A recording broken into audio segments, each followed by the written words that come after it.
ఉన్నటువంటి అత్యంత పోటీయే దీనికి కారణం.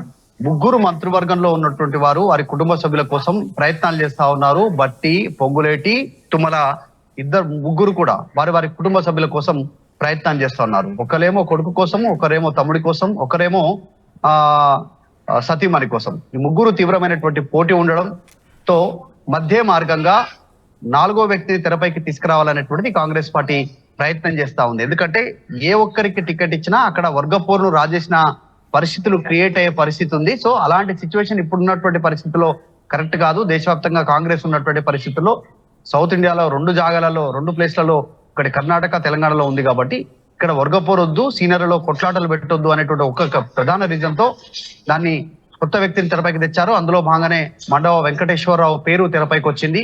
దాదాపు ఆయన పేరే ఖరారయ్యే అవకాశం ఉందనేటువంటి చర్చ పార్టీలో విస్తృతంగా ఉన్నప్పటికీ కొత్తగా రామసాయం సంబంధించినటువంటి కుటుంబ సభ్యుడి పేరు కూడా తెరపైకి రావడం దీనికి ప్రధాన కారణం. నిన్నటి వరకు కూడా మండవ వెంకటేశ్వరరావు పేరే తెరపై ఉన్నప్పటికీ కూడా రామసహాయం సంబంధించినటువంటి కుటుంబం నుంచి మరొకరు తెరపైకి రావడం అనేటువంటి దానిపైనే ప్రస్తుతం చర్చ కొనసాగుతా ఉంది. ఇక ఈ సీటుకి ముడిపడి ఉన్నటువంటి సీటు కరీంనగర్ సీటు. కరీంనగర్ లో కూడా అభ్యర్థి పెండింగ్ ఉన్నటువంటి పరిస్థితి ఉంది. కరీంనగర్ లో కూడా అలుగు ప్రవీణ్ రెడ్డి ఆసిఫాబాద్ కి సంబంధించినటువంటి ఆయన హుస్నాబాద్ కి సంబంధించినటువంటి అభ్యర్థిత్వాన్ని ఆయన అసెంబ్లీ సీటు కోరుకున్నారు. అక్కడ పొన్నం ప్రభాకర్ పోటీ చేశారు. సో ఆయనకు కరీంనగర్ ఎంపీ టికెట్ ఇస్తాననేటువంటి హామీ లభించింది అనేటువంటి ప్రచారం ఉంది అప్పుడు. సో ఆయన కరీంనగర్ ఎంపీగా పోటీ చేసే అవకాశం ఉందనేటువంటి చర్చ జరిగింది. సో ఆయనను కూడా పక్కన పెట్టి ఇప్పుడు కొత్తగా వెలిజాల కుటుంబం నుంచి మరొక వ్యక్తి తెరపైకి రావడంతో ఆయన పేరు ఖరారయ్యేటువంటి అవకాశం ఉంది. వెలిచాల రాజేందర్ రావు ఆయన పేరు ఖరారైంది అనేటువంటి చర్చ ఉంది. సో ఇదొక వైపు ఉంటే హైదరాబాద్ కి సంబంధించినటువంటి మరొక ఎంపీ స్థానం కూడా ఖరారు కాలేదు ఇంతవరకు. 2 ప్రధాన పార్టీలు ఇటు ఒకటి బీఆర్ఎస్, ఇటు బీజేపీ వారి అభ్యర్థిత్వాన్ని ఖరారు చేశాయి. అసదుద్దీన్ ఓవైసీ ఎలాగో ఎంఐఎం నుంచి ఆయనే అభ్యర్థి కాబట్టి సో ఈ ముగ్గురు ప్రచారంలో ఉన్నారు. ప్రచారం నిర్వహించుకుంటున్నటువంటి సిచ్యువేషన్ ఉంది. హోరాహోరీగా ప్రచారం నిర్వహిస్తా ఉన్నారు ఎంఐఎం అంటే బీజేపీ.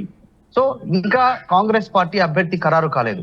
ఇక్కడ ఆల్రెడీ ఫిరోజ్ ఖాన్ లాంటి వ్యక్తులు ఆల్రెడీ ఓపెన్ స్టేట్మెంట్ చేస్తా ఉన్నారు. అసదుద్దీన్ ఓవైసీకి కాంగ్రెస్ కి ములాఖత్ అయిపోయింది, ఇద్దరం కలిసి పనిచేయబోతా ఉన్నాం, అసదుద్దీన్ ఓవైసీని కాంగ్రెస్ గెలిపించబోతుంది అనేటువంటి ఆయన స్టేట్మెంట్ కూడా ఓపెన్ స్టేట్మెంట్ చేశారు. సో ఈ నేపథ్యంలో ఎవరిని అభ్యర్థిగా ఖరారు చేసే అవకాశం ఉందనేటువంటిది చర్చ కొనసాగుతుంది. హిందూ అభ్యర్థిని ఖరారు చేయనున్నారుగా ఎంపీ అభ్యర్థిగా కాంగ్రెస్ పార్టీ తరఫు నుంచి హైదరాబాద్ కి, లేదంటే ముస్లిం అభ్యర్థిని ఖరారు చేయనున్నారనేటువంటి చర్చ జరుగుతా ఉంది. ఒకటి అసదుద్దీన్ ఓవైసీ కాంగ్రెస్ పైన ఒత్తిడి చేస్తా ఉన్నారు, హిందూ అభ్యర్థిని ఖరారు చేయండి బీఆర్ఎస్ లాగా, లేదు అంటే బలహీనమైనటువంటి మైనారిటీ అభ్యర్థిని తెరపైకి తీసుకురావాలి, అభ్యర్థిత్వాన్ని ఖరారు చేయాలి, టికెట్ అనౌన్స్ చేయాలనేటువంటి ప్రెజర్ చేస్తున్నారనేటువంటి చర్చ కొనసాగుతుంది. కాబట్టి కాంగ్రెస్ పార్టీ 3 సీట్లకు సంబంధించినటువంటి ఇంకా ఖరారు కాలేదు. విషయం ఏంటంటే తెలంగాణలో నామినేషన్ల ప్రక్రియకు 25వ తారీఖు రోజు లాస్ట్ డేట్. అంటే ఈ రోజు ఆల్రెడీ ఈ రోజు నుంచి లెక్కేసుకుంటే ఇంకా 4 రోజులే సమయం ఉంది. ఈ లెక్కన చూసుకున్నా కూడా ఇంకా ఆల్రెడీ ప్రచారంలో ఉంటే రాష్ట్ర వ్యాప్తంగా అన్ని పార్టీలు ప్రధాన పార్టీలన్నీ కూడా అభ్యర్థిత్వాలు ఖరారు చేసి ప్రధానంగా ప్రచారం నిర్వహిస్తా ఉంటే ఇక్కడ ఇంతవరకు అభ్యర్థిత్వం ఖరారు కాలేదు. ఖమ్మం, కరీంనగర్, హైదరాబాద్. ఈ ఖమ్మం, కరీంనగర్ కి సంబంధించి ఈ 2 ప్రధానమైనటువంటి స్థానాలు. ఖమ్మంలో కాంగ్రెస్ బలంగా ఉన్నా కరీంనగర్ లో ఆ పరిస్థితి లేదు. కరీంనగర్ లో మాజీ బీజేపీ రాష్ట్ర అధ్యక్షుడు, జాతీయ జనరల్ సెక్రటరీ బీజేపీకి సంబంధించి బండి సంజయ్ సిట్టింగ్ ఎంపీ ప్రధానమైనటువంటి పోటీదారుడైన విస్తృతంగా పర్యటిస్తున్నారు, పాదయాత్రలు చేస్తా ఉన్నారు, ర్యాలీలు చేస్తా ఉన్నారు, దీక్షలు చేస్తా ఉన్నారు. విస్తృతంగా కరీంనగర్ కి అంకితమై ఉన్నటువంటి నేతగా బండి సంజయ్ అక్కడే తిరుగుతా ఉన్నారు. తర్వాత వినోద్ రావు కూడా ఎక్స్ఎంపీ, బీఆర్ఎస్ పార్టీకి సంబంధించినటువంటి కీలక నాయకులు ఆయన అక్కడ ఉన్నారు. రీసెంట్ గా కేసీఆర్ కూడా కరీంనగర్ పర్యటన చేశారు. సో అక్కడ వాళ్ళు చాలా ప్రధానంగా పోటీ ఉన్నారు. కాంగ్రెస్ పార్టీ చాలా బలహీనంగా ఉంది కరీంనగర్ లో. అక్కడ ఏం చేయాలి పాలుపోలేనటువంటి స్టేజ్ లో కాంగ్రెస్ ఉన్నట్టుగా పార్టీలో అయితే చర్చ అయితే జరుగుతా ఉంది. సో ఈ మూడు సీట్లకి సంబంధించి ప్రధానంగా లింక్ ఖమ్మం పార్లమెంట్ నియోజకవర్గం అభ్యర్థి ఖరారు విషయంలోనే ముడిపడి ఉందనేటువంటి చర్చ జరుగుతుంది. ఖమ్మం సీటు కోసమే ఈ 2 సీట్లు కూడా పెండింగ్ పెట్టాలనేటువంటి చర్చ పార్టీలో ఉంది. కేవలం 4 రోజులే ఉంది ఇంకా నామినేషన్ల ప్రక్రియకు. మరి ఈ రోజు సాయంత్రం లేదంటే రేపటిలోగా ఖచ్చితంగా అభ్యర్థిత్వాలు ఖరారు చేయడానికి కాంగ్రెస్ పార్టీ సమాయత్తం అవుతున్నట్టుగా తెలుస్తా ఉంది. షెడ్యూల్ ప్రకారం అయితే నిన్న సాయంత్రమే లిస్టు రావాలి అనేటువంటి చర్చ పార్టీలో జరిగింది, కానీ రాలేదు. మండవ వెంకటేశ్వరరావు పేరా లేదా ఇంకెవరైనా కొత్తగా అభ్యర్థి తెరపైకి రానున్నారనేటువంటి చూడాలి. ఈ ముగ్గురిని పొంగులేటి శ్రీనివాస్ రెడ్డి, బట్టి విక్రమార్క, మంత్రి తుమ్మల ఈ ముగ్గురి కుటుంబాలకు టికెట్ ఇవ్వద్దు అనేటువంటిది కాంగ్రెస్ పార్టీ నిర్ణయం తీసుకున్నట్టుగా పార్టీలో చర్చ జరుగుతా ఉంది. ఒకరికిస్తే మరొకరికి అసంతృప్తి జ్వాలలు రగులుకునే అవకాశం ఉంటుంది, పార్టీలో చిచ్చు రేగే అవకాశం ఉంది, గ్రూప్ రాజకీయాలకు అవకాశం ఉంటుంది అనేటువంటి. సో ఆ ముగ్గురిని కాకుండా 4వ వ్యక్తిని తెరపైకి తీసుకురావాలనేదే కాంగ్రెస్ పార్టీ ఆలోచనగా కనిపిస్తున్నట్టుగా తెలుస్తా ఉంది. రైట్ మధు, కాంగ్రెస్ ని కలవర పెడుతున్నాయి ఆ 3 సీట్లు. ఖమ్మం సీటుపై కాంగ్రెస్ మల్ల గుల్లాలు పడుతోంది. పెండింగ్ లోనే ఉన్నాయి ఇంకా కరీంనగర్, హైదరాబాద్ స్థానాలు. ఖమ్మం టికెట్ కోసం కాంగ్రెస్ లో తీవ్ర పోటీ నెలకొంది. తమవారికి టికెట్ కావాలంటే తమవారికి టికెట్ ఇవ్వాలంటూ భట్టి, పొంగులేటి, తుమ్మల తీవ్ర ప్రయత్నాలు చేస్తున్నారు.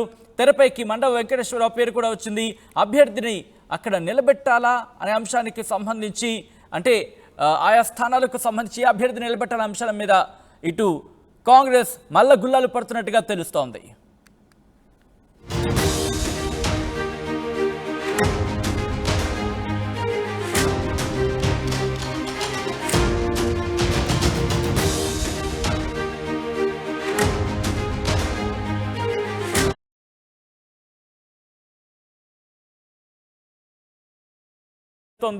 అయితే ఇప్పుడు ఆల్టర్నేటివ్గా ఈ ముగ్గురు కాకుండా తెర మీదకి మండవ వెంకటేశ్వరరావు అలాగే రఘురామరెడ్డి పేర్లు ఇప్పుడు తెర మీదకి వచ్చాయి. అభ్యర్థి ఎంపిక విషయంలో కాంగ్రెస్ నాయకుల మధ్య భిన్నమైన అభిప్రాయాలు వ్యక్తమవుతున్నాయి. భిన్నమైన అభిప్రాయాలు వస్తూ ఉండడంతో ప్రకటన ఆలస్యం అవుతోంది. కరీంనగర్లో ఇప్పటికే బండి సంజయ్, వినోద్ కుమార్ ప్రచారాన్ని ముమ్మరం చేశారు. అభ్యర్థిని ప్రకటించకపోవడంతో కరీంనగర్లో ఇప్పటికీ నష్టం జరుగుతోంది అనే మాట వినిపిస్తోంది. అయితే ఈ నేపథ్యంలోని హైదరాబాద్ విషయానికి వస్తే కనుక హైదరాబాద్లో హిందూ అభ్యర్థిని నిలబెట్టాలా లేకపోతే ముస్లిం అభ్యర్థిని బరిలోకి దించాలనే దాని మీద ఇంకా కన్ఫ్యూజన్ ఉన్నట్టు తెలుస్తోంది. సో ఏం జరగబోతుంది, ఎప్పటికల్లా పూర్తి స్థాయిలో క్లారిటీ రావచ్చు. ఈ పెండింగ్ 3 స్థానాలకు సంబంధించి ఎప్పటికల్లా క్లారిటీ వస్తుంది, ఎప్పుడు అనౌన్స్ చేస్తుంది? ఎందుకంటే నామినేషన్స్ కూడా ప్రారంభమైపోయిన పరిస్థితి. అప్డేట్స్ చేసుకుందాం. మా ప్రతినిధి మధు అప్డేట్స్ అందించేందుకు లైవ్ లో జాయిన్ అవుతున్నారు. మధు, ఎప్పటికల్లా ఈ 3 సీట్లకు సంబంధించి కన్ఫర్మేషన్ రావచ్చు? ముఖ్యంగా ఖమ్మంకి సంబంధించి క్లారిటీ వచ్చిన తర్వాత అప్పుడు మిగతా వాటికి కూడా క్లారిటీ వస్తుందా? ఏం జరుగుతోంది? ఎగ్జాక్ట్లీ, నిజంగానే ఖమ్మం సీటుతోనే ఈ 3 సీట్లు ముడిపడి ఉన్నాయి, పెండింగ్ పడిపోయినటువంటి పరిస్థితి ఉంది. దానికి కారణం ఖమ్మంలో ఉన్నటువంటి